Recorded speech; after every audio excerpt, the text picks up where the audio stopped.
யாருன்னு தெரிஞ்சுக்க டைம் இல்லாததால தான் யாரு என்னன்னு கிளாரிட்டி இல்லாம இப்படி தூக்கிட்டு வந்துட்டாங்க.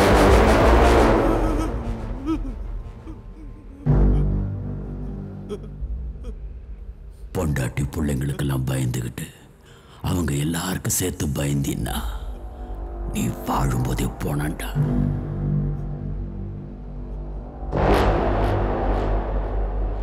உயிர் இருக்கிற வரைக்கும் இந்த மாதிரி கேவலமான எண்ணம்லாம் மூளையில வரக்கூடாது.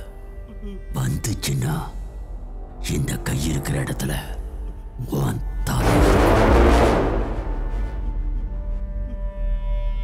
இவனுக்கு ஒரு வண்டி கொடுத்து அனுப்பு. சரிண்ணே. போர்ட் ஏரியால இருந்து வந்திருக்கான்ல, ஏன்னா அவனை அனுப்பு.